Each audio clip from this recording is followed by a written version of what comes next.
bagaimana ceritanya lembaga penegak hukum itu kemudian menjadi bagian dari pelanggaran hukum itu sendiri. Pemilik negara ini bukan pemerintah. Pemilik negara ini bernama rakyat.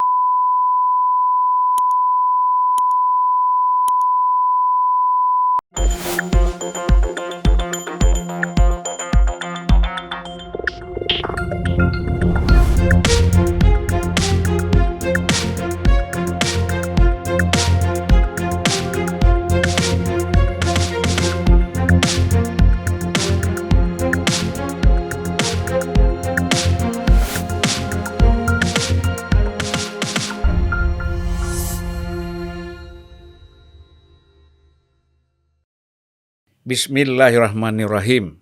Assalamualaikum warahmatullahi wabarakatuh. Waalaikumsalam warahmatullahi wabarakatuh.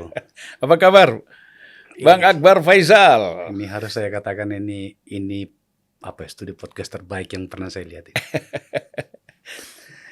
Ya, ini kan tadinya kita iseng-iseng jadi lama-lama jadi serius.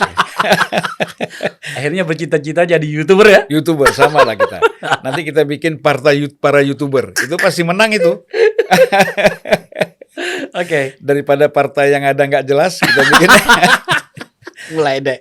Lebih bagus kita bikin partai YouTuber. Oke. Bang Akbar, ini saya melihat, saya ingin mencontoh Anda ketika bertanya kepada saya. Ya, Anda nih nampaknya gelisah sekali. Ini Ya. pertanyaan pertama udah mematikan. Ya, gelisah sekali melihat persoalan-persoalan kehidupan bangsa kita. Ya, saya melihat di Twitternya Bang Akbar, ya tentu satu kegelisahan utama itu pada persoalan politik, menyangkut terutama partai politik. Yang kedua, aspek hukum, ya sangat meresahkan menyangkut para penegak hukum. Itu saya baca juga di Twitternya Bang Akbar Faisal. Nah, juga termasuk sebenarnya aspek-aspek kemanusiaan. Ya. Nah, tentu ini kan punya alasan ya. Di DPR 2 periode ya. Sekali kalau nggak salah Hanura, Ya. satu lagi Nasdem. Saya PDIP, kemudian Nasdem. Oke. Dan kita nampaknya berakhir di Nasdem. Jadi kalau berakhir di Nasdem bukan berarti berakhir di politik. Ya. Politik kita jalan terus, tidak boleh berhenti. Lanjut. Nah, saya hanya ingin tahu kegelisahan itu, Bang Akbar. Nah, resah gitu loh melihat situasi ini. Nah, mungkin bisa dijelaskan. Saya tuh orang yang terlalu serius barangkali itu, Bang. Dan akhirnya kemudian keseriusan itu membuat kadang-kadang saya tampak tidak menikmati hidup. Tapi sebenarnya saya mengambil risiko itu. Apa yang saya maksud adalah menyangkut dengan pertanyaan itu Bang Suli tadi itu adalah gini. Di satu fase perjalanan bangsa ini, itu kita setiap hari dicecoki dengan rencana-rencana besar. Bagaimana pembangunan ekonomi. Ya. Yang saya maksud adalah pada fase pemerintahan Pak Harto. Saya tidak bisa bercerita tentang fase pemerintahan Bung Karno karena waktu itu saya belum sampai pada sebuah tahapan untuk mencerna apa yang terjadi dengan bangsa. Kalau kita masih kecil kan waktu itu. Kan? Udah lahir tuh, zaman Udah Bung Karno lahir. udah lahir. Udah lahir. Alhamdulillah. Tahun berapa? 68 Pak. Wah, 68 tuh akhir-akhir Bung Karno. Akhir-akhir Bung Karno sudah masa transisi. Nah, kalau saya udah kelas 3 SD. Iya, makanya. Bang Suli berapa sih usianya? Berapa usianya? Sekarang? Iya. Kalau orang bilang 46. 46. Tapi ya kalau orang yang tahu saya dia ngerti 64.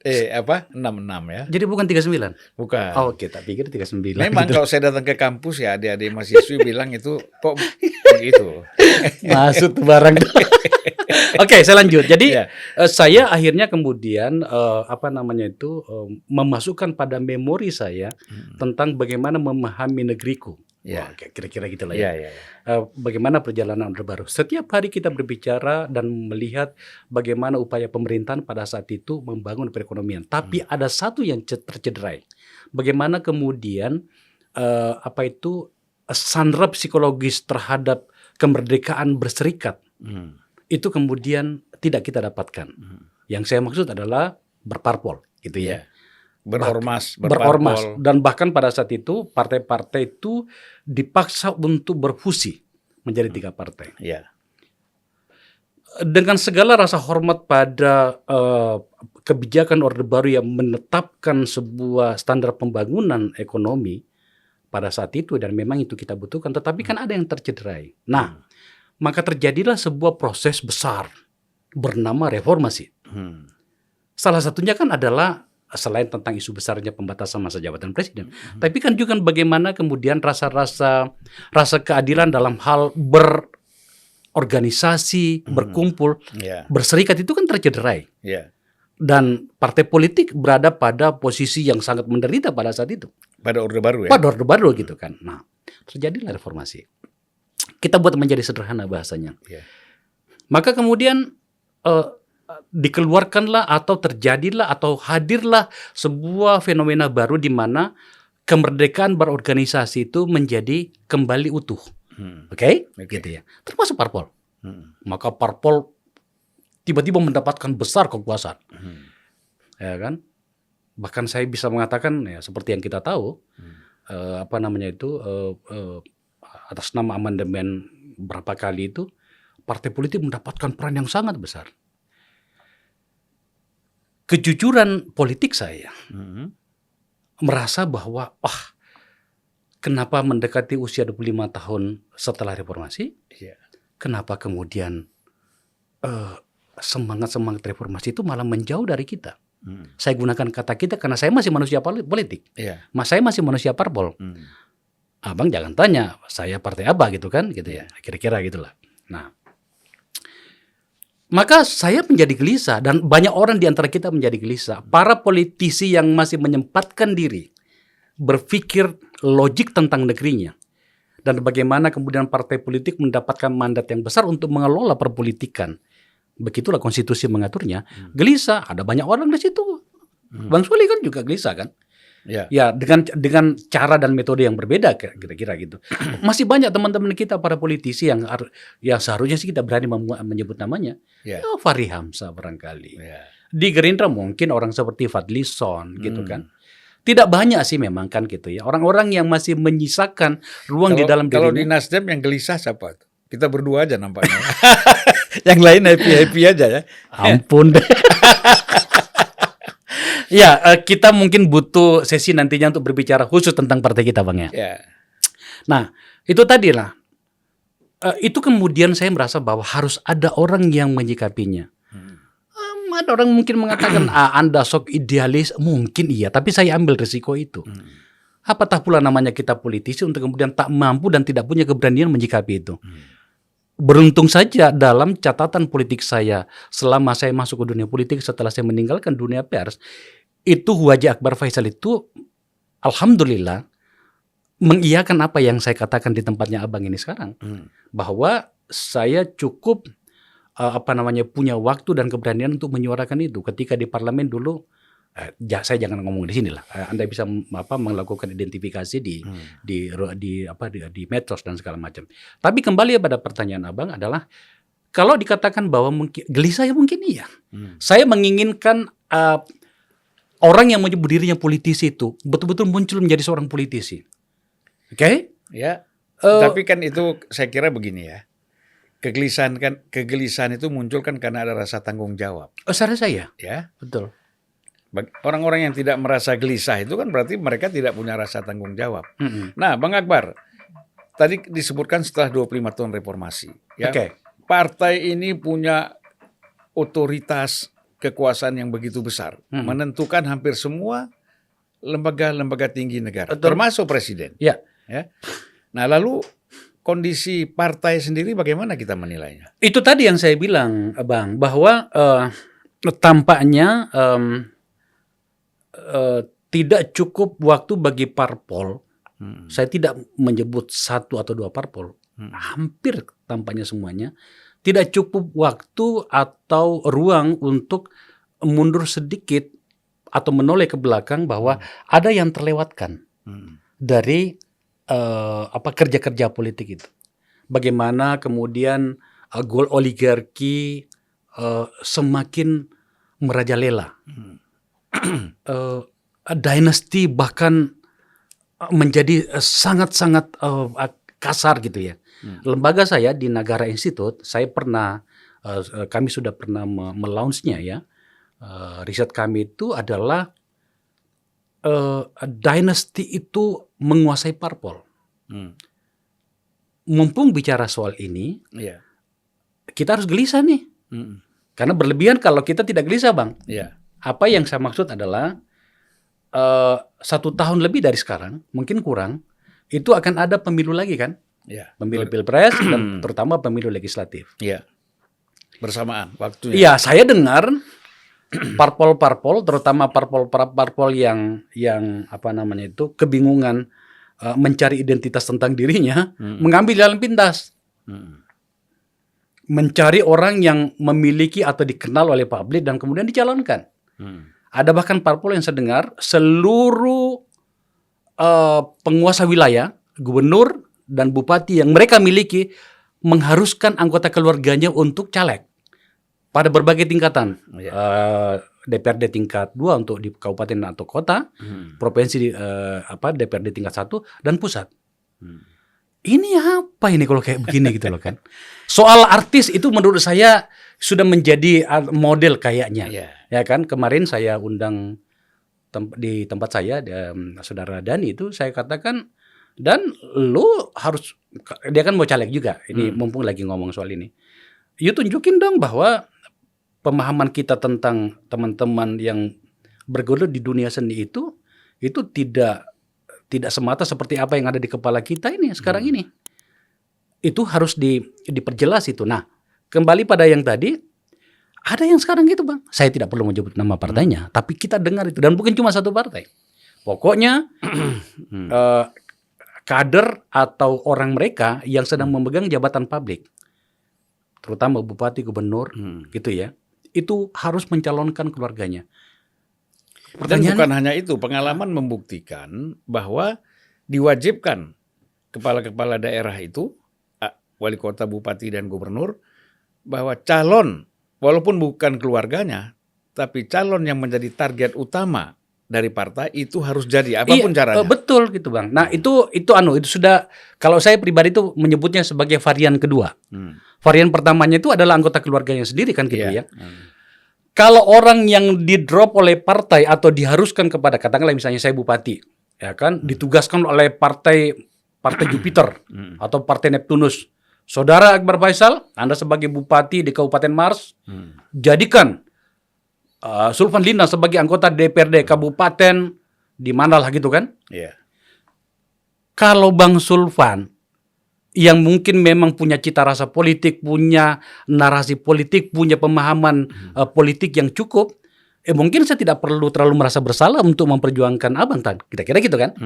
Tapi kalau kemudian Bang Sulfan, cucu saya yang baru keluar dari universitas kemarin, dan kemudian harus menjadikannya, mau ngomong apa dia mau memperjuangkan apa? Politisi kan harus meyakini sesuatu, Bang, dan memperjuangkannya. Itu yang saya pahami. Kecuali kalau saya keliru, ya saya mohon maaf. Ya, pemahaman kita politisi kan punya latar belakang aktivis yang sudah dulu memahami persoalan-persoalan kehidupan sosial, politik, dan kebangsaan lainnya. Ketika mereka masuk ke dalam dunia politik itu tidak gagap, tidak gugup lagi mereka. Ini sekarang kan kita melihat tiba-tiba yang istilahnya tembak langsung ini kan. Jadi tadi karena keluarga pejabat, karena keluarga pengusaha, karena dekat dengan pimpinan partai, elit partai, ini yang lebih diutamakan. Jadi tidak lagi berpikir tentang kualitas. Oleh karena itu kalau kita lihat parlemen kita sekarang, dibandingkan mulai awal reformasi ya, 99, terus itu kan agak menurun ya, menurut saya ya. Nah ini nanti Niagara Institute. Nagara itu gini, supaya banyak orang yang menyebutnya Niagara atau Nagari. Nagara Institute itu saya ambil kata Nagara dari karya yang ditulis oleh Sutasoma, Negara Kertagama. Itu kira-kira. Saya pikir Nagaraya, bukan.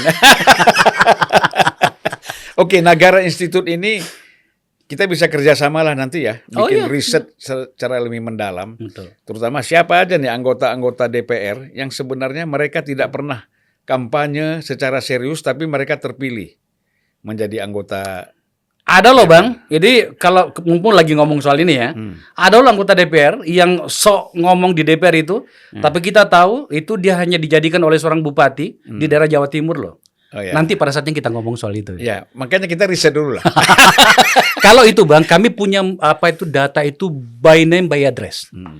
Ini orang ini jadi anggota DPR ini dari dapil mana? Oke, hubungan kekerabatannya dengan penguasa wilayah apa itu? Apakah anak, istri? Kan gini, dulu kebetulan saya terlibat di revisi paket undang-undang politik itu. Salah satunya itu adalah undang-undang tentang pilkada. Saya sampai sekarang itu masih sakit hati, Bang. Waktu itu kami membuat undang-undang tentang pilkada. Ada satu pasal yang menurut saya kalau memang waktu itu berhasil kita laksanakan, maka yang namanya oligarki atau terutama dinasti itu akan hilang. Itu kan problem sudah lama. Apa itu? Adalah menghalangi keluarga inti pejabat daerah itu untuk masuk pada jabatan politik. Kita batasi itu. Keluarga inti itu maksudnya adalah satu langkah ke depan, belakang, kiri, kanan.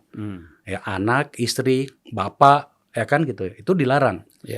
Jadi misalnya saya sebagai bupati melarang anak saya atau undang-undang ini tidak membolehkan anak saya menjadi bupati ketika saya sudah habis masa jabatan saya di daerah itu, pada saat saya sudah selesai harus ada jeda 5 tahun. Atau boleh maju tetapi di daerah yang lain di mana kemudian saya tak mampu dan saya tidak boleh menggunakan seluruh resources politik yang saya miliki untuk membantu dia untuk jabatan itu. Apa yang terjadi? Itu kemudian diterpeda oleh Mahkamah Konstitusi. Undang-undang itu, saya lupa pasal berapa ya. Itu kemudian akhirnya pasal itu membolehkan kembali keluarga dinasti untuk itu yang jadinya. Saya sampai sekarang masih sakit hati. Jadi setelah suami 2 periode, istrinya. Istri 2 periode. Iya. Nanti anak 2 periode. Iya, itu dia. Dan kemudian ngomongannya itu seakan-akan sangat demokratis gitulah. Produknya aja sudah tidak demokratis, bagaimana dia mau bicara demokratis ya kan gitu. Nah, ada hal yang menarik ya. Sebagai seorang politisi senior ya, dan bukan hanya senior dari segi lamanya berpolitik, tetapi senior dalam konteks keterlibatan dan bicara tentang politik di parlemen itu. Ya, di DPR RI selama 2 periode, Bang Akbar ini kan luar biasa. Sehingga kita tiada hari tanpa Akbar Faisal. Kalau kita pada masa itu membuka media sosial ataupun koran-koran dan TV ya, elektronik. Nah, tapi kira-kira kenapa kok bisa bergeser ke YouTube ini, ke podcast? Gini Bang, saya ini ya kita lah. Saya kan juga sebenarnya banyak belajar dari Kakak Suli ya. Kami ini manusia politik, di mana kemudian manusia politik itu menyadari betul bahwa ada banyak ide dan gagasan yang ada di kepalanya. Seluruh tubuhnya itu mengirimkan impuls-impuls politik, di mana kemudian dia ingin menunjukkan bahwa dirinya adalah bagian dari isu dan pikiran atau gagasan yang berkembang dalam masyarakatnya. Seharusnya politisi begitu. Ya kan gitu. Nah, setelah saya gagal masuk ke DPR karena tadi dihajar oleh dinasti itu tadi, itu waktu itu di dapil saya di Sulawesi Selatan ya. Itu dapil saya itu ada 9 kabupaten, dapil 2. Pokoknya karena sosial modal sosial politik saya itu tampaknya sudah cukup lumayan di sana. Tanpa kampanye pun itu suara saya itu tidak pernah jauh dari 40-45 ribu Bang. Dan ketika 2019 kemarin benar hanya itu yang saya dapatkan gitu ya. 9 kabupaten, 8 kabupaten itu suara saya itu tidak ada yang mengalahkannya. Tapi di satu kabupaten di mana sekarang anggota DPR perempuan itu, di mana suaminya berkuasa, setengah dari suara di kabupaten itu diambil sama istrinya. Setengah lebih bahkan. Pemilihnya di Kabupaten Baru itu sekitar 100 lebih. 50% lebih itu diambil sama istrinya. Maka kemudian saya gagal masuk ke DPR. Banyak mungkin orang mengatakan, lu sakit hati barangkali. Sakit hati kan kenapa? Ini bukan saya di sini problemnya. Demokrasinya yang itu diperkosa. Ya kan? Hak-hak rakyat itu diperkosa di sini. Nah, kembali pada yang Abang tadi, setelah itu kemudian sambil melihat situasi, maka kemudian saya mendirikan sebuah lembaga bernama Nagara Institute. Itu bekerjasama dengan teman-teman yang lain. Isunya tetap saja tentang politik, bagaimana pemerintahan, bagaimana kinerja lembaga negara, khususnya parlemen gitu ya. Maka kemudian tadi itu lahirlah riset itu ya. Tapi kan setelah 2020 itu tiba-tiba COVID. Ya. COVID, jadi kita baru berdiri pada saat itu COVID. Maka saya dan teman-teman memutuskan untuk mencari sebuah cara baru agar kemudian seluruh pikiran kami itu tetap terbaca tanpa harus hadir secara fisik di hadapan orang-orang. Kan kalau kita riset harus turun ke lapangan segala macam. Ada teknologi baru. Sebenarnya nggak baru-baru amat karena sudah banyak yang melakukannya. Ada yang bernama YouTube. Saya lihat boleh juga nih ya. Saya punya kamera beberapa karena saya suka fotografi. Ada kamera, ya udah kita bikin apa adanya gitu loh. Jadilah barang itu. Nah, cuma kan segmen yang saya pilih itu segmen yang berat, Bang. Politik. Seperti abang inilah kan. Ini kan segmen politik berat ini kan. Kita harus terimalah bahwa inilah realitas masyarakat kita. Pertumbuhannya lamban karena berat. Orang bilang itu kalau podcastnya Akbar Faisal itu kening kita berkerut. Ya gimana lagi, saya nggak ngerti hal-hal yang lain kan gitu ya. Tapi menurut saya harus ada yang melakukannya. Dan kemudian seperti abang lihat kan, podcast saya itu bicara tentang politik, tentang hukum, gitu. Sosial. Ya saya kira itu penting ya untuk pendidikan politik. Iya. Jadi karena partai politik tidak sepenuhnya mampu melakukan pendidikan politik, sebenarnya mereka belajar dari podcast ini. Dan saya yakin itu ya dari komentar-komentar yang kita lihat.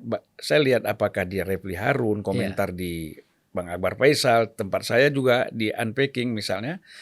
Kita melihat bahwa komentar-komentar para viewer kita itu memang semuanya mereka merasa terbantu dengan analisis-analisis dan pembicaraan-pembicaraan di dalam podcast ini.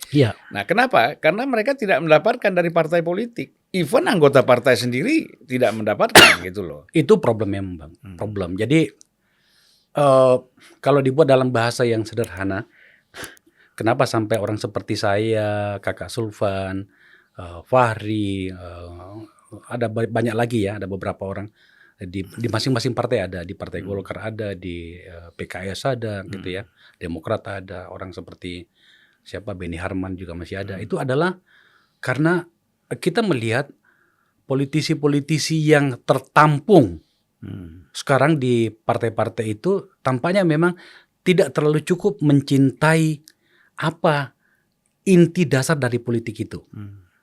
Berapa orang misalnya, ini ada buku yang bagus nih. Berapa orang politisi yang pernah membaca bukunya Sohogi nih? Ya kan, bagaimana seorang anak muda mahasiswa UI, Chinese, mencoba melakukan perlawanan atas segala penindasan sosial politik pada masanya, ya kan, sampai kemudian dia meninggal muda, mati muda. Berapa orang yang membaca seperti ini? Atau berapa banyak orang misalnya yang membaca tentang bukunya Noam Chomsky? Ya kan? Tambah jauh lagi. Iya, ahli linguistik segala macam gitu ya. Berapa banyak orang? Satu. Kalaupun kemudian dia membaca itu, maju pada satu langkah. Seberapa punya keberanian dia untuk mengusung ini menjadi agenda politiknya. Maju selangkah lagi, paham nggak dia caranya mengusung agenda itu? Ya kan? Soal cara itu, di situ ada soal bagaimana dia mampu menarasikannya. Yang membuat kita itu kadang-kadang ya Bang, saya tersinggung sebagai politisi itu adalah banyak orang, saya rasa itu saya lihat, itu menganggap politisi itu adalah pekerjaan terakhir sebelum pekerjaan yang dilakukan oleh semua orang. Seakan-akan politisi bisa dilakukan oleh semua orang saja gitu ya. Udah pensiun, umur 70 masuk politik. Itu dia tuh kan, dia atau pekerjaan politisi ini tidak membutuhkan kesepakatan nilai, tidak membutuhkan perjanjian dengan nurani. Dulu dia adalah mantan menteri, dia dulu adalah mantan dirjen, gubernur, bupati, ya kan? Bagaimana dia menjadi seorang eksekutif yang menindas rakyatnya. Tiba-tiba setelah pensiun dia masuk ke parlemen dan kemudian dia seakan-akan sangat pro rakyat itu loh. ini kan menghina logika kita gitu loh kan. Tapi kan sekarang justru karena kita ini minoritas ya yang mau berpikir sehat. Jadi yang nggak sehat itu menjadi sehat, kita yang menjadi sakit. Nah, jadi kalau kita lihat Bang Akbar, inilah akibat partai tidak melakukan suatu perkaderan yang serius ya. Oleh karena itu, ini pengalaman ya, kita berdua punya pengalaman, saya kira bahwa di DPR itu kalau kita terlalu banyak bicara tentang yang sifatnya agak berbau-bau idealis sedikit, itu dianggap nggak konkret. Malah malah dihindari, malah apa itu namanya itu, kita dianggap sebagai kelompok yang aneh sendiri. Ya. Saya rasakan itu. Iya itu. Nah, jadi yang konkret-konkret aja. Yang konkret itu ya ada nilai-nilai transaksinya lah, kira-kira kan gitu. Yang kebanyakan yang terjadi seperti itu. Nah, ini bahaya sekali. Nah, apa akibatnya? Bukan hanya persoalan menyangkut calon anggota DPR. Ya. Tetapi juga kita lihat partai-partai ini kebingungan mencari calon presiden. Ya.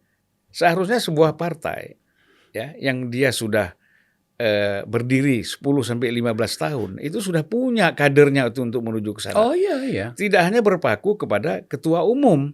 Ya, oke ketua umumnya nggak mau, tetapi kan kadernya mesti ada yang disiapkan. Nah, saya di sini ya, kita apresiasi misalnya kepada PDI Perjuangan ya, bahwa saya kira banyak sekali kader PDI Perjuangan juga yang pantas untuk dicalonkan menjadi calon presiden kan. Bahkan kader PDIP ini menjadi rebutan kan gitu, seperti Ganjar misalnya atau Puan misalnya, ya. Jadi kita kan mengharapkan semua parpol itu bergerak seperti itu. Ya kalau Golkar ini kan memang agak sulit ya untuk melahirkan kepemimpinan yang diharapkan karena kan ini partai ini go public. Walaupun kita tahu Akbar Tanjung dulu pernah mencalonkan diri menjadi capres ya, kemudian Abu Rizal Bakri baca pres tidak menjadi capres karena hanya mendukung Prabowo. Nah, lalu bagaimana kita melihat partai ini ya? Ini kan lucu gitu. Dia punya anggota, punya pengurus, tetapi tidak bisa melahirkan seorang calon presiden. Akhirnya kacau seperti ini, ya. Gitu. Saya suka pertanyaan ini. Kita tidak punya waktu panjang untuk menjelaskan atau bagi saya untuk menjelaskan identifikasi kami atau kajian kami di Nagara Institute mulai dari awal sampai akhir tentang pengkaderan itu. Tapi begini Bang, tampaknya kita harus berani untuk melakukan pembedahan secara sederhana ginekologi politik sekarang di parpol. Ada parpol yang tadi Abang sudah menyebut 1-2 partai gitu. Ada parpol yang tampaknya mulai menyadari bahwa tidak punya pilihan dan memang harus mengajukan kader-kadernya sebagai calon pimpinan-pimpinan pada jabatan-jabatan publik, salah satunya sebagai calon presiden. Ya kan gitu. Di situ ada PDIP, di situ ada Gerindra, Pak Prabowo, di situ ada Partai Golkar, Pak Airlangga Hartarto dicalonkan gitu loh kan. Kemudian PKS juga sebenarnya. Iya, kemudian PKB, Pak Muhaimin Iskandar. Terlepas soal bagaimana karakter karakter psikologis yang terjadi pada masing-masing partai dan kemudian bagaimana muncul tokoh-tokoh itu, tapi setidaknya mereka sudah punya keberanian untuk mencalonkan itu. Tadi Abang menyebut PDIP. Saya tuh jujur ya, itu agak cemburu pada PDIP gitu. Betapa mereka punya banyak kader yang bisa dicalonkan. Dari 2 nama itu kan hanya kebetulan itu nama yang muncul, tapi banyak kader yang mumpuni di situ. Kalau kita harus menyebut di situ ada Ahmad Baskara gitu kan, kemudian banyak di situ, ya kan, dari kawasan timur Indonesia ada Kamarudin Watubun di situ, ya kan, orang-orang yang banyak makan asam politik. Di Partai Golkar banyak gitu. Nah itu satu, klaster pertama. Klaster kedua, partai yang tampaknya memang tidak pernah berniat untuk mengajukan calon kadernya sendiri untuk jabatan-jabatan publik. Even itu gubernur. kan bukan rahasia lagi deh. Itu kan ada parpol, kadernya bahkan ketua DPD harusnya dicalonkan sebagai gubernur atau bupati, kok malah mencalonkan kader partai lain. Kan ini aneh kan gitu ya. Nah, kembali pada poin yang tadi itu, ini harusnya sudah ada dua ini. Yang paling mengecewakan pada klaster kedua tadi itu adalah ini partai yang lahir belakangan, produk reformasi, bahkan jauh sebelum reformasi, jauh setelah reformasi dia lahir. Tapi kok cara berpikir partai lama gitu. Ngomongannya aja yang kemana-mana seakan-akan ini adalah partai masa depan. Tapi apaan gitu loh. Dan mencari argumentasi untuk menjelaskan dan mencari alasan untuk mencari pembenaran apa yang mereka putuskan. Saya mohon maaf di tempat Abang mengatakan ini logika omong kosong ini Bang. Dan kita mampu untuk menyebutkan itu. Kita mampu untuk menjelaskan itu bahwa Anda salah. Nah, dua inilah menurut saya yang perlu kita bedah sekarang ini. Kita memberikan rasa hormat pada partai-partai yang sebenarnya tadi mau ngomong partainya apa, tapi saya nggak tega. Kita jawabannya adalah kita membutuhkan segmen khusus untuk itu. Iya. Nah, ada satu klaster lagi Bang. Dan harapan kita adalah partai ini tidak melakukan kesalahan yang sama. Partai lama yang kemudian tampaknya sudah mulai mulai sadar. Partai baru yang ternyata memilih untuk kembali ke belakang. Ada partai-partai baru. Saya jujur memberikan apresiasi kepada teman-teman itu. Banyak orang mengatakan kenapa sih partai banyak sekali? Enggak apa-apa. Mungkin ini adalah fase yang harus kita lalui agar kemudian kesadaran komunal kita itu mengatakan, oh ya memang ada masalah dalam pengelolaan partai kita, maka hadirlah partai-partai baru. Saya berharap itu tidak lama dari hari ini, Bang. Itu kesadaran komunal kita itu akhirnya ketemu pada satu titik. Partai seperti ini yang kita butuhkan dan mereka bergabung. Saya belum selesai pada klaster ketiga tadi itu yang terakhir adalah ada partai-partai baru yang muncul. Yang tampaknya saya harus memberikan apresiasi pada komitmen mereka. Orang mungkin mengatakan, itu juga kan sama yang dilakukan oleh partai yang lama sebelumnya, janjinya awalnya seperti apa. Tapi tidak apa-apa, kita harus terus memberikan harapan. Saya beri satu nama, Partai Gelora. Punyanya teman-teman, saya tidak boleh menggunakan kata punyanya, yang didirikan oleh para politisi matang, Anies Mata, Fahri Hamzah, Mahfud Siddiq gitu kan gitu ya, yang tampaknya karena saya mengenal mereka, saya sangat akrab dengan mereka, saya berbicara dengan mereka, tampaknya itu menyadari bahwa memang ada kesalahan kita dalam mengelola partai politik dan kita tidak boleh melakukannya lagi. Terus partai yang lainnya ada satu lagi siapa ya? Itu yang mantan Demokrat itu. PKN ya. PKN punyanya Gede Pasek Suardika gitu ya. Gitu. Intinya begini, saya berharap memori kita membuka ruang bagi mereka untuk memberikan permakluman bahwa semoga saja agenda mereka tidak untuk kembali ke belakang dengan seluruh omong kosong itu akan menjadi lebih baik. Sambil berharap pula bahwa partai-partai lama ini yang sudah matang ini, PDIP, Golkar, apalagi P3 gitu ya. Untuk P3 tampaknya kita butuh diskusi yang banyak soal ini. Saya berharap Bang Sulpan mengangkat soal P3 ini. Usulan saja ya, kita bicarakan bersama. Sudah pernah sebenarnya ketika terjadi penggantian ketua umum gitu ya. Tapi kita kan belum masuk ke dalam. Ya. Nah, kembali pada yang tadi itu Bang, itu identifikasi saya. Ya sudah tampaknya terlalu lama waktu yang kita gunakan untuk melakukan perbaikan setelah reformasi itu tadi. Tapi ya gimana lagi udah terjadi gitu ya. Yang celaka adalah apabila kemudian kita mampu mengidentifikasi problem ini tapi kemudian kita terus melakukannya sambil setengah mati mencari alasan dan pembenaran dari semua kesalahan yang terjadi. Itu celaka betul kita. Saya kira tadi disebutkan nama-nama ya seperti Gelora itu ya. Ini sebenarnya kalau saya lihat ini Partai Harapan. Kita kenal namanya Anies Mata, ide dan gagasannya seperti apa. Kita kenal Fahri Hamzah dan Mahfud Siddiq misalnya. Nah kalau mereka memang bisa konsisten ya untuk membangun partainya, kemudian ide dan gagasannya juga bisa mereka kembangkan di tengah-tengah masyarakat. Ini saya kira ini Partai Harapan. Nah kembali lagi Jangan sampai nanti kalau sudah masuk di parlemen, terus terang aja, ini parlemen ini sebenarnya masuk ke sini bahaya ini. Ya, tidak. Saya pernah bilang sama Pak Anies Mata sama Fahri gini, bro, apa namanya itu, doaku untuk kalian ya. Tapi kalau sampai nantinya kalian berhasil dan kemudian masuk ke parlemen melakukan kesalahan yang sama, kita berkelahi loh bro.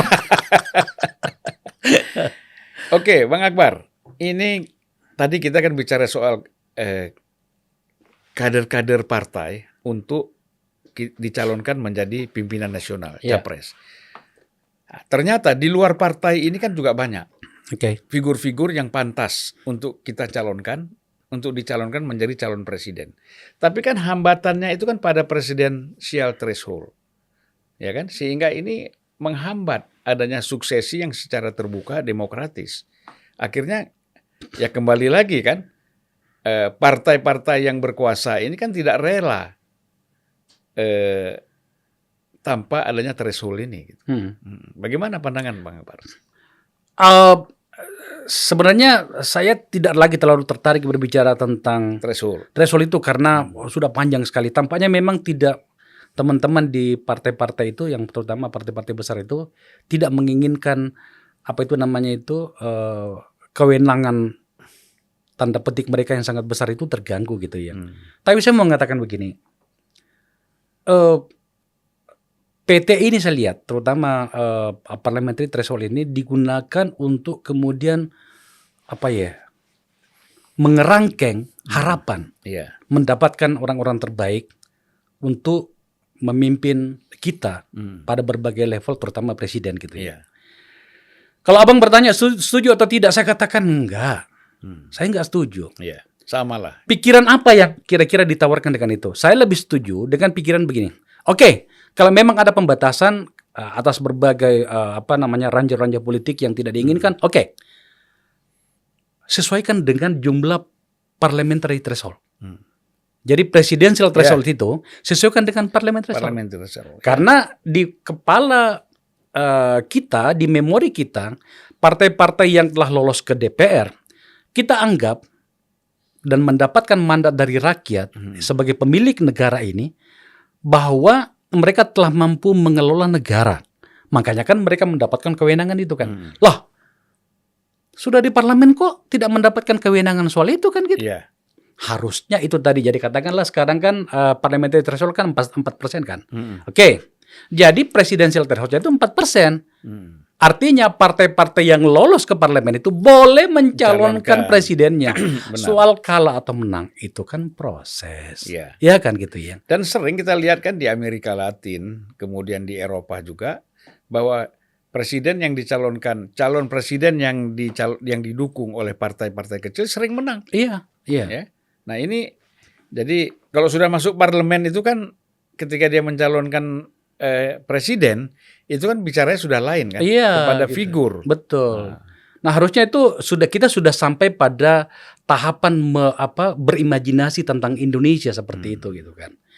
Itu satu hal Bang. Tapi sebenarnya itu ada satu hal lagi yang menurut saya itu selalu mengkritisi parpol. Karena menurut saya harus ada kesadaran untuk itu. Apa itu adalah, ada banyak orang yang tampaknya memang memperlakukan parpol ini sebagai semacam loket untuk mendapatkan tiket. Tidak bagus sebenarnya gitu loh. Seorang Sulvan Lindan kalau jadi calon presiden, dia masuk ke parpol dong. Bertarung di situ, memahami bagaimana demokrasi kita rawat di situ. Jadi sebenarnya konvensi itu dilakukan di internal. Itu dia. Ini sekarang kan bukan konvensi itu mengajak orang dari planet Mars, Neptunus, Mars itu kan, itu datang yang tidak mengerti tentang bagaimana partai politik itu, diajak bicara 2 jam dan kemudian dianggap memahami apalah platform partai itu kan. Aneh gitu kan. Konvensi itu di internal. Dan itu pernah terjadi di Amerika dulu, ya saya lupa tahunnya, tapi sekitar tahun 18 sekian, itu kan berawal dari konvensi internal. Jadi Partai Demokrat bikin konvensi tapi internal, kemudian Republik juga begitu. Jadi konvensi dengan, apalagi misalnya suaranya tidak mencapai threshold, Ya. membuat konvensi, Itu ada lagi gitu. ada lagi kan. Nah, jadi ini udah salah lagi Itu gitu. dia. Nah, Jadi kadang-kadang itu Bang, kita itu kadang-kadang sering saya tersinggung. Tepat gak sih kata tersinggung itu ya? Ya udahlah tersinggung aja lah ya. Itu atau lebih tepat jangan tersinggung, terenyuh. itu gimana banyak elit parpol terutama ketua-ketua umum itu berpidato itu seakan-akan kita ini kagak ngerti gitu kan. Dan kediaman kita dianggap sesuatu bahwa kita menerima dan kagum gitu kan. Ya. Enggak, ya mungkin kan kami tidak mengkritisinya karena kami tidak punya waktu banyak untuk terjebak pada itu logika-logika bolak-balik itu kan. Tapi menurut saya sebenarnya harusnya ini dipahami. Maka itulah pentingnya kesepahaman di internal itu disepakati melalui mekanisme-mekanisme kritik otokritik secara internal, dialektika di dalam internal itu dibangun. Ya. Ya seperti itu barangkali Bang. Ya, jadi begini Kak, yang kita lihat ketika mendengar misalnya orasi-orasi yang dilakukan oleh pimpinan partai, ya kan, sebagian besar itu kan merasa pura-pura mengerti. Ya. Sementara orang kayak kita ini pura-pura nggak mengerti, kan kebalikannya kan. Kalau saya itu jadi nggak enak. Kalau saya itu gini Bang, Anda tahulah bagaimana saya. Saya tidak terbiasa bertepuk tangan. Perjalanan politik saya, perjalanan intelektual saya, perjalanan kritik atau kritik saya dalam banyak hal itu tidak mengajari saya untuk terlalu banyak bertepuk tangan. Ya. Lebih banyak bertakbir.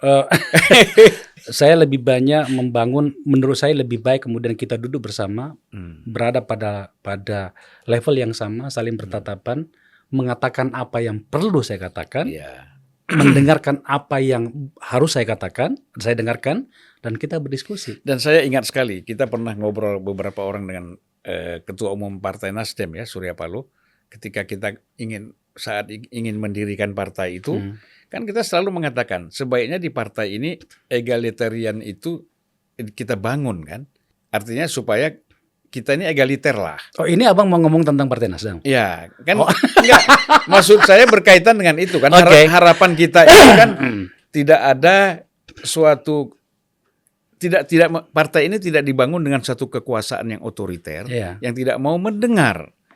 Kan itu harapan. Saya ingat sekali tuh. Saya, Bung Akbar, termasuk Rio Capella waktu itu, Ahmad Rafiq ya, kita semua ada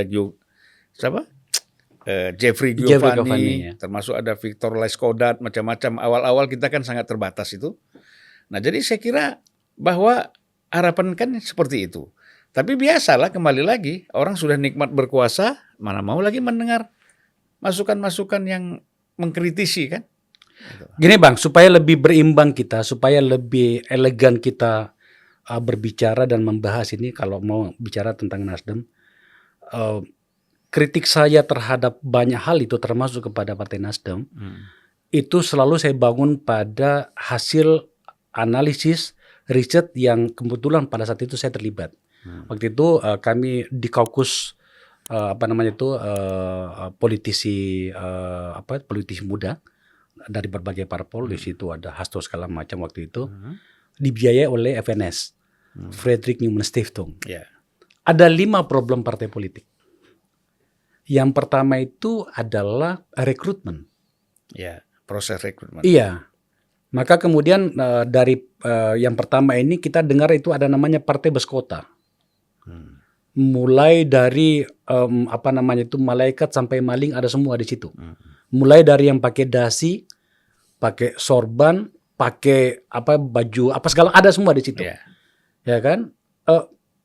Yang namanya platform itu menjadi nggak tahu kita simpan di mana bukunya. Karena memang kan parpol membutuhkan banyak orang. Makanya itu saya bingung kalau ada parpol yang suka memecat orang. Percaya diri banget gitu kan? Setengah mati mendapatkan satu orang, meyakinkan seorang Sulfal Lindan untuk masuk ke partai A misalnya, dalam ini Partai Nasdem, itu kan nggak gampang. Meyakinkan Akbar Faisal mundur dari DPR saya masih harus menjabat, mundur dari partai saya yang lama untuk masuk pada partai Nasdem, katakanlah. Ya kan? Itu kan tidak mudah. Saya harus meyakini sesuatu, dan waktu itu saya meyakininya. Saya kembali pada hasil riset itu. Itu problem pertama. Problem kedua itu adalah kaderisasi.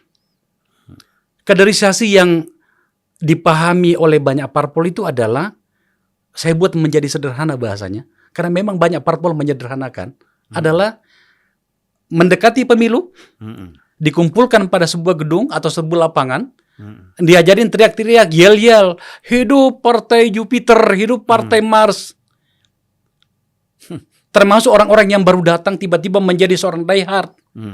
Dan orang-orang lama itu dianggap bagian dari problem dan kemudian tersingkirkan. Kalau soal ini sih, kalau dia mau tersinggung aja lah, gitu kan. Yang ketiga adalah pengelolaan partai politik. Pengelolaan dari partai itu sendiri. Iya, internalnya. Bagaimana banyak jabatan. Ketua ini, ketua itu. Keputusan nggak pernah mereka dilibatkan. Ya, artinya tidak pernah melaksanakan pleno sesuai dengan jadwal. Nggak pernah gitu loh. Seenaknya saya. Tapi dikatakan bahwa keputusan DPP. Ya kan? Gagah banget kelihatannya. Ya kita ya udahlah. Apalagi kalau orangnya memang tidak punya sikap yang jelas. Yang penting mendapatkan privilege, jabatan-jabatan gitu kan. Caleg dikasih nomor 1. Kemudian kalau ada kegiatan partai nyumbangnya paling banyak, ya kan? Selalu ada di belakang ketua umum. Ketika ketua umum pidato, tepuk tangannya paling keras gitu kan. Apaan yang nggak begini-gini kan gitu. Nah, itu 3. Yang keempat adalah problem pengelolaan keuangan partai politik. Transparansinya seperti apa? Nggak ada. Yang namanya bendahara diperlakukan seperti kasir, bukan seperti direktur keuangan. Seharusnya kan begini, kalau abang bertanya soal poin ini. Abang ketua umum. Saya bendahara, ada perintah, ada memo. Akbar, keluarkan uang 5 juta. Seharusnya kan saya bertanya, ini untuk apa, mekanismenya seperti apa, saya akan menerima laporannya bagaimana nantinya. Tapi tidak, saya harus mengeluarkannya. Ketika saya mencoba untuk sok membela atau sok bertanya, ada apa ini? Kalau memang ada uang di bendahara gitu kan. Atau kalau biasanya gini, lu cerewet amat lu keluarin aja. Karena ini uang saya juga. Itu terjadi karena dimulai dari awal dia menjadi ketua umum, dia memperlakukan kita semua itu sebagai karyawannya. Itu problemnya. Maka semua kegiatan keuangan itu adalah dibiayai dari dia. Jadi kalau ada kader yang tiba-tiba merasa bertanya, ya kan? Tadi katakan, lu nyumbang apa bagi partai ini? Saya yang membiayai partai ini. Kan mati kita kan. Itu problem keempat. Dia menganggap partai ini seperti perusahaan. Seperti private. Padahal kan partai ini sorry. Padahal kalau kita bicara partai kan di situ ada ideologi, prinsip-prinsip. Itu dia, udah nggak ada lah itu kan. Problem kelima, karena sudah berhubungan dengan publik, adalah distribusi kader pada jabatan-jabatan publik. Yang dikatakan misalnya ketika ada jabatan menteri misalnya, yang diajukan adalah orang-orang yang ini siapa sih orang ini? Kok tiba-tiba dari sini dan tiba-tiba jadi menteri misalnya kan gitu ya. Kader-kader yang berjuang dari awal karena sudah ketahuan bahwa sudah bisa dikendalikan, ya kan? Atau barangkali disingkirkan, maka kemudian ada ruang untuk itu. Itulah alasannya kemudian ada orang tiba-tiba muncul dapat jabatan menteri misalnya kan gitu ya. Atau jadi gubernur. Itu yang saya bilang tadi pada bagian awal. Ada ketua DPD misalnya. Apakah tingkat 1, tingkat 2.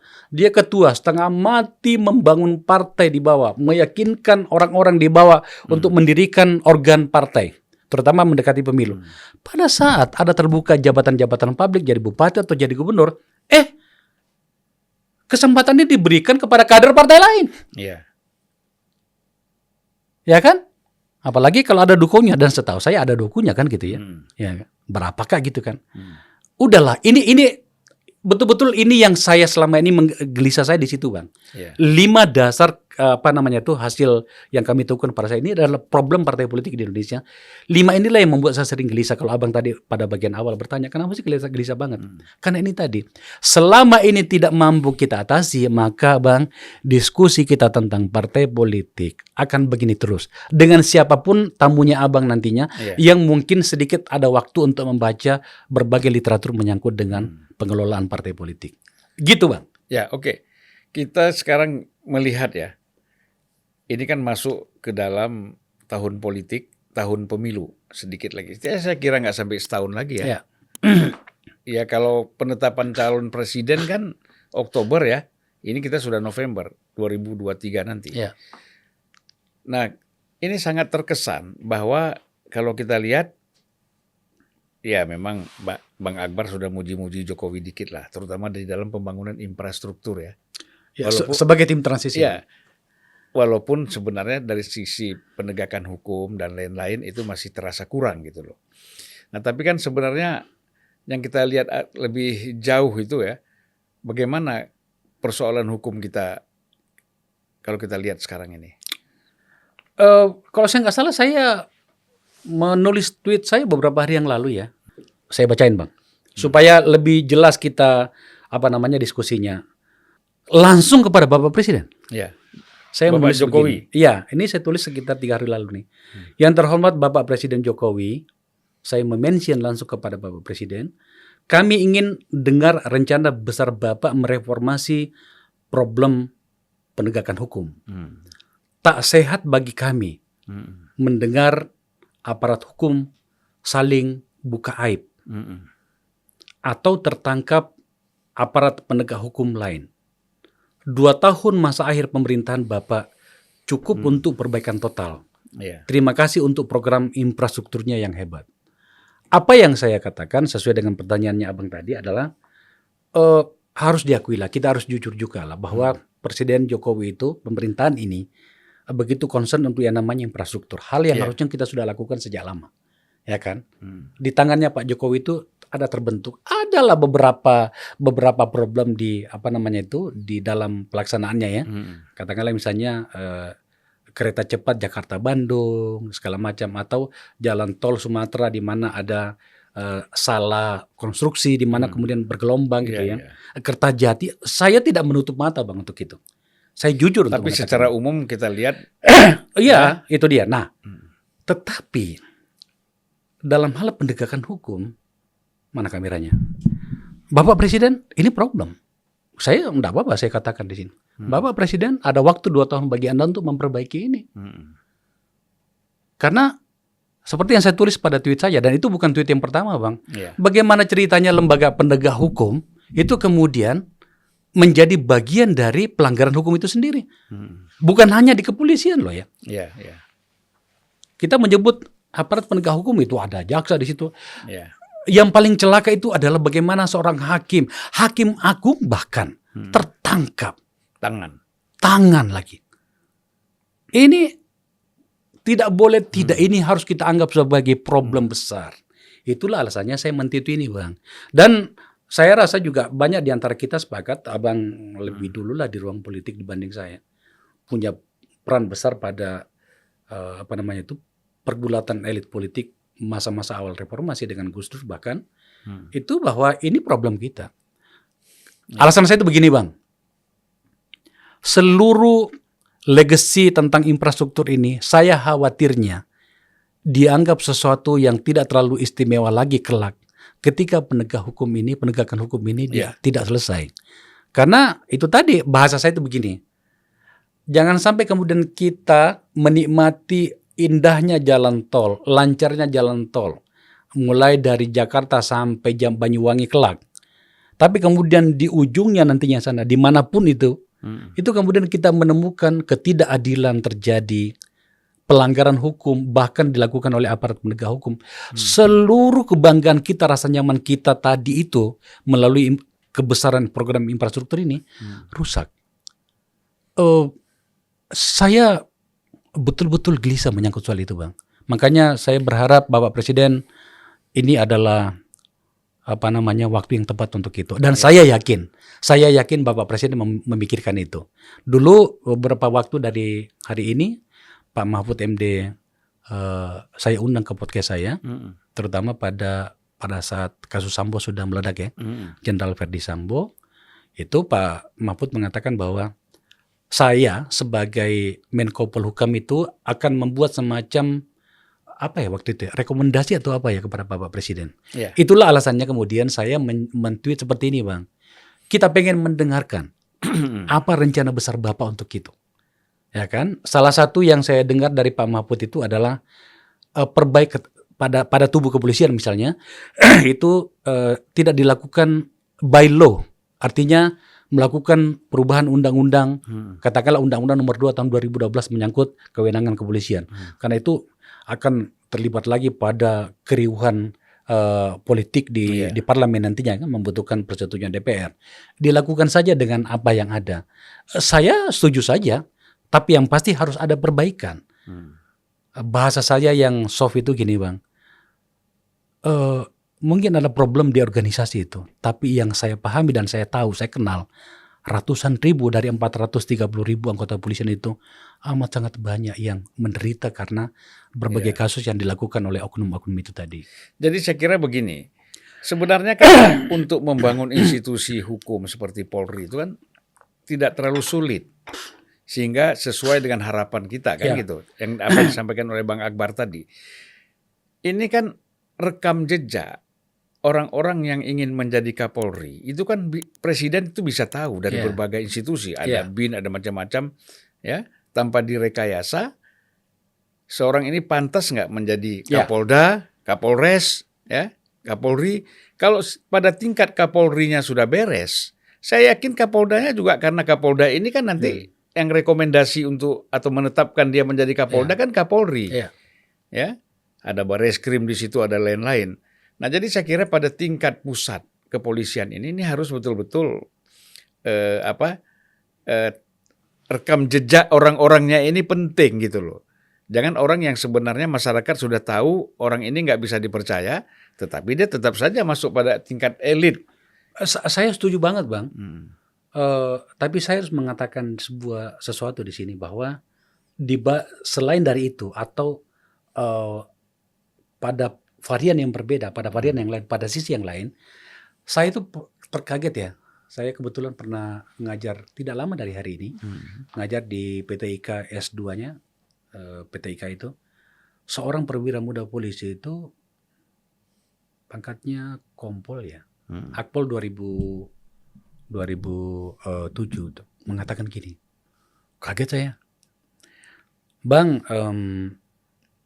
kami mengaku itu, mungkin saja kami bermasalah, setidaknya beberapa orang dari kami bermasalah, dan kami sedang mengatasinya. Tapi ada satu hal juga yang kami minta terutama dari komunitas politik. Berhentilah memanfaatkan kepolisian untuk agenda-agenda politik. Wah, kaget aku. Dan saya tidak punya bahan untuk membantah, itu kan memang benar. Nah itu, artinya kan kita harapkan semua ya, bukan hanya polisi, Polri, tetapi juga kejaksaan dan juga TNI itu jangan digunakan untuk menjadi alat kepentingan politik, apalagi untuk mendukung salah satu capres ataupun salah satu partai misalnya. Ini bahaya sekali. Nah ini tidak boleh terjadi ya di dalam alam demokrasi kita. Oh, kalau partai pernah ya, Bang? Ya pastilah, pasti kita kan melihat apalagi ya. Saya pura-pura tanya. Nah kita penegakan hukum ini kan banyak ya, ada KPK, ada jaksa, ada kepolisian kita lihat. Nah bagaimana Bang Akbar nih menilai 3 institusi hukum kita ini? Pak? Gini Bang, kita tidak bisa bicara tentang sebuah negara tanpa aparat penegak hukum. Kita bicara polisi dulu ya. Kita nggak bisa bicara tentang negara ketika tanpa kepolisian. Polisi itu dalam bahasa yang sederhananya begini. Alat ukur bagaimana negara itu teratur karena ada kepolisian di dalamnya. Juga termasuk dengan kejaksaan sebagai penuntut negara gitu kan. Jadi kita membutuhkan kepolisian. Udah selesai soal itu. Tetapi itu tadi, bagaimana kita semuanya sebagai sebuah negara mengatur agar organisasi ini bekerja seperti yang kita mandatkan kepada mereka. Jangan kemudian karena apa itu di pasal berapa ya, saya lupa itu, di Undang-Undang Nomor 2 tahun 2012 itu kewenangan kepolisian itu luar biasa, Bang. Ada 3 pasal di situ. Pasal berapa ya? Lupa. Sebenarnya intinya begini, dari 3 pasal ini. Memberikan kewenangan kepada polisian untuk melanggar HAM demi hukum. Oh, bayangin aja. Tidak mudah itu. Iya. Maka kemudian kita harus terus-menerus itu mengkritisi. Harus ada alat ukur kita untuk menilai apakah lembaga penegak hukum ini itu bekerja sesuai dengan seharusnya. Karena mereka mendapatkan mandat yang luar biasa gitu kan. Ya, kalau Biasalah Bang, kalau Iya, misalnya itu kita mendapatkan mandat dari negara itu, setidaknya hanya dari apa itu kartu saja, itu kemana-mana kan kita tempel tuh, ya kan? Oh ini negara. Tetapi bagaimana pelaksanaan dari mandat itu, itulah yang harusnya kita awasin. Jadi kalau Abang bertanya bagaimana dengan 3 lembaga negara ini, pertama kita butuhkan, nah, udahlah itu udah selesai lah itu. Mana ada negara tanpa penegakan hukum. Tapi yang paling penting itu adalah bagaimana melaksanakannya. Apalagi kalau kemudian kita masuk pada tahapan yang sangat menggelisahkan. Apa yang namanya itu, bagaimana aparat penegak hukum mengkriminalisasi warga negara. Kita harus paham, terutama alat-alat negara ini. Pemilik negara ini bukan pemerintah. Pemilik negara ini bernama rakyat. Jadi ketika rakyat itu kemudian mendapatkan perlakuan yang tidak adil, pada dasarnya Anda sudah berkhianat gitu. Sesimpel itu kok Bang. Dalam apa namanya itu kajian filosofi negara gitu kan. Iya. Kita tidak bisa lagi membuka buku-buku ini udah lama kita gitu kan. Tidak bisa lagi kita seperti itu. Jadi harus dipahami itu. Nah saya melihat ada beberapa oknum yang tanpa merasa bersalah mengkriminalisasi orang. Saya 3 hari lalu yaitu mengundang Wakil Menteri Hukum dan HAM. Saya bertanya tentang RKUHP. Alhamdulillah saya buka di tempat ini.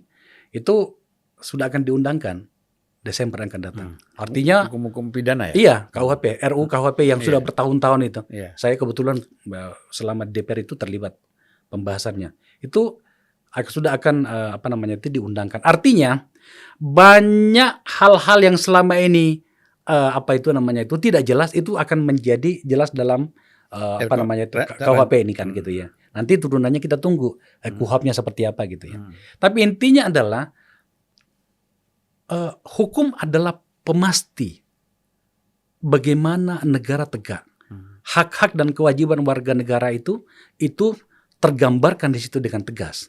Dan aparat penegak hukum itu menjadi apa itu namanya itu officer dari penegakan hukum itu tadi. Akbar Faisal, ini yang tidak boleh, ini boleh. Apa anunya parameternya ini undang-undang gitu loh. Jangan kemudian sebalik-baliknya kan gitu. Yang salah dibenarkan, benar disalahkan gitu. Ini bahasa pasar yang ternyata setiap hari terlontar di ruang publik kita. Seharusnya Bang, partai politik itu, kita kembali lagi pada topik. Seharusnya partai politik itu mengambil ruang dan peran yang besar untuk ini. Tidak menjadi problem Ya, atau karena bagian dia dari problem. pilar utama demokrasi ya. Saya kira partai politik dia harus tahu bahwa indikator utama untuk menilai sebuah demokrasi berjalan atau tidak itu kan pada aspek hukum. Iya. Nah, oke, kita karena waktu tidak banyak lagi nih, Bang Akbar ya. Kita ingin melihat, saya nggak tahu apakah Nagara Institute itu pernah melakukan riset misalnya tentang bagaimana penanganan masalah korupsi di negara kita saat ini. Oh belum Bang, kami belum ke situ karena ini Nagara Institute ini Bang itu apa namanya itu mandiri loh Bang. Kami melakukan membiayainya masing-masing. Lalu kita ini bukan orang kaya kok, Abang tahu lah itu kan. Iya. Ya ada Kaya hati. kadang teman-teman, aku sumbang ini ya, aku yang membiayai inilah, itu kayak seperti itulah gitu. Iya. Tapi kami belum melakukan itu. Tetapi identifikasi kami itu bisa kami melakukan penjejakan dari riset-riset kami dalam hal-hal yang related dengan itu. Contoh misalnya tadi tentang oligarki dan dinasti itu. Coba abang cek. Bupati, gubernur, wali kota yang ditangkap, siapa itu? Korupsi kan? Korupsinya kenapa? Itu karena dinasti itu tadi. Terakhir itu yang kami analisis itu adalah Bupati Kutai Timur. Suaminya bupati, istrinya ketua DPRD. Kayak apa ini negara ini, seperti apa gitu. Dan ditangkap kedua-duanya. Ya kan? Ada juga di daerah lain bapaknya itu bupati, anaknya ketua DPR. Iya. Setelah itu berganti, anaknya menjadi bupati, bapaknya bertukar menjadi ketua DPR gitu. Ini apa gitu loh. Dan kok kelihatannya banyak pihak yang tidak gelisah dengan ini. Ya itu kan kesalahan utama kan pada partai politik mereka, iya kan? Kembali lagi kepada partai politik. Kalau partai politiknya sadar, punya malu, bahwa ini nggak pantas, ini kan bicara kepantasan, ya kan? Nah, jangan rakyat ataupun kader disuruh pantas, dia sendiri tidak melakukan kepantasan. Inilah saya kira bahwa problemnya bahwa bahaya sekali kalau seorang pimpinan partai politik itu tidak punya track record yang serius di dalam politik, ya. Nggak bisa orang sukses di dalam bisnis, terus langsung dia merasa bisa mimpin partai politik. Banyak ini akan menjadi kegagalan nanti kita lihat. Baik partai yang sekarang ini sudah di parlemen ataupun partai-partai yang ikut pemilu sekarang gitu. Ya, jadi kalau kita lihat penanganan korupsi ini masih sangat lemah ya. Kita bergerak ke depan, Bang. Ya. Contohnya KPK misalnya itu kan dikritisi, terutama di masanya Bang Firly ini, katanya penegakan korupsi itu mandek. Kenyataannya enggak tuh. Malah yang terakhir ini ada satu kantor kementerian yang digeledah gitu oleh kejaksaan gitu ya. KPK melakukan banyak hal. Ya. KPK itu telah menangkap dan mentersangkakan gubernur dari paling barat sampai paling timur. Gubernur Aceh sudah ditangkap, Gubernur Papua tersangka. Ya. Cuman belum berhasil dibawa ke Jakarta. Terlepas soal itu. Ya. Tapi kan kemudian kita lihat kan bekerja. Ya, saya sih menunggu KPK itu mampir di kampung saya di Sulawesi Selatan karena saya punya datanya dan sudah saya laporkan. Ya, di kabupaten saya, di kampung saya di Kabupaten Wajo itu, di Bulukumba, di Baru itu saya laporin. Karena kenapa? Aku tahu ada datanya saya gitu loh. Mereka nggak bisa bantah itu. Dan KPK menurut saya ini kan tidak bisa bekerja sendiri ya. Nggak bisa. Karena dia kan harus menerima laporan dari BPKP, dari BPK. Kalau di sini laporan bagus-bagus saja kan repot. Nah, jadi apapun menurut saya KPK harus kita perkuat ya untuk bisa melakukan investigasi lebih dalam terhadap persoalan ini. Ya, jadi ini tidak menjadi wacana gitu. Dan kita harapkanlah bukan hanya KPK, Polri, Jaksa itu bekerja secara koordinatif ya, sinergi sesuai dengan harapan untuk membangun penegakan hukum kita. Iya, makanya gini Bang, sebagai closing statement dari sesi kita ini adalah. Tahu ada closing statement? Iya. Tentu saja saya tahu. Kita kan juga YouTuber gitu. Jadi gini Bang, saya selalu suka menggunakan bahasa ini bahwa negara ini milik kita, di mana di dalamnya ada masa depan di dalamnya. Masa depan itu tercakup di dalamnya adalah anak-anak kita. Mau nggak kita, generasi kita ini, generasi penerus sejarah kita ini, menderita di masa depan gara-gara kegagalan kita? Maka yang kita butuhkan itu adalah niat baik. Niat baiknya itu dimulai dari mana? Dimulai dari mereka yang memiliki authority untuk itu, untuk menentukan masa depan. Yang kita bahas dari tadi ini adalah kebetulan otoritas itu ada di manusia politik bernama partai politik atau para pemangku kebijakan, baik di eksekutif maupun di legislatif. Maka menurut saya ini harus kita ingatkan terus. Bagaimana memulainya? Sudah banyak dimulai. Tapi karena ini mendekati pemilu, maka saya ingin mengatakan gini kepada teman-teman para pengendali partai. Buka ruang agar kemudian niat baik itu menjadi lebih jelas identitasnya melalui rekrutmen orang-orang yang layak dan patut untuk menjawab masa depan itu. Melalui orang-orang yang memiliki catatan yang tebal dan jelas bagaimana keberpihakan dia pada demokrasi dan seterusnya. Kita mulai dari situ, Bang. Itu catatan saya, Bang. Terima kasih. Baik, terima kasih Bang Akbar, luar biasa. Ini memang closing statement-nya itu membungkus ya. Ya, ya. Semua persoalan dari awal sampai akhir kita. Walaupun sebenarnya saya sendiri belum merasa puas ya. Apalagi Bang Akbar ini ilmunya masih banyak yang bisa kita korek-korek nih, tapi ya udahlah. Waktu kita juga sangat terbatas ya. Tentu saya mengucapkan banyak terima kasih. Terima kasih kembali Bang Akbar. Mudah-mudahan kita bertemu lagi, apakah di Unpacking ataupun di Unsensor. Iya. Akbar Faisal. Atau laporan langsung dari Belanda besok ya. Wah. Dan kita sekali-sekali ya, tolong diingatkan, ini perlu bersama-sama Bang Akbar ini kita melakukan talk show bersama. Ya, ini penting sekali supaya lama-lama nanti kita ingin menyaingi partai politik. Tetapi bukan untuk mencalonkan anggota DPR atau presiden, tetapi dalam ide dan gagasan. Baik, terima kasih. Assalamualaikum warahmatullahi wabarakatuh. Waalaikumsalam warahmatullahi wabarakatuh.